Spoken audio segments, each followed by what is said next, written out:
Welcome to part 4 of our subject communication style in Korea. And today we will tackle the issue of saying no in Korea.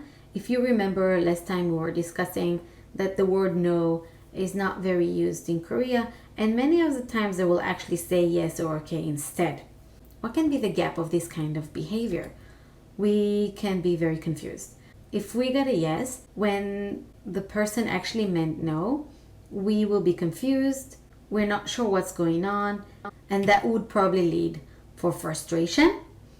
And again, many misunderstandings in the workplace. People are arguing.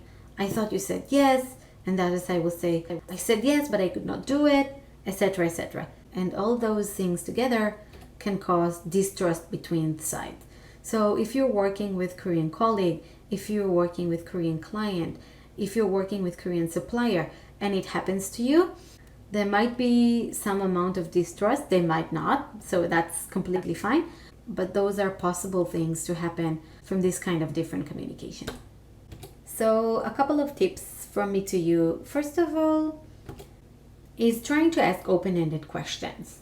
You remember the example of asking, can you finish the report by today? However, instead of asking, can you finish the report by today? How about we can ask, when do you think you can finish the report? In that way, we don't give a yes or no option, but more of a discussion or conversation. And in this way, we can really see also the expectation. So for example, if we expect the report to be done by today and we ask, when do you think you can finish the report? And they tell us in 1 week, then we understand, oh, there is a huge gap between us and them. And at this point, we can actually have a deeper communication about the real issue. And another thing we can do is actually when we receive a yes or okay answer, what we can try to do if it's important for us to really understand if it's a yes or a no, is actually confirming the details. Taking the same example, let's say we did ask, can you finish the report by today? And we got okay. At that point, we can go one layer deeper and say, by what time do you think you can finish it? And at that point, if they really meant to say no, we can see by their answer, oh, I'm not sure. I don't know if I can really do it by today.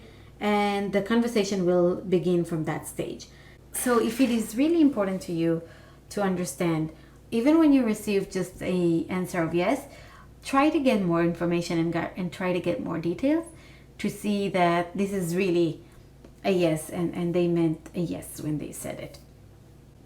That is all from me for today, and I hope I could bridge a little bit the gap in communications that might or might not happen to you, and I will see you in part 5.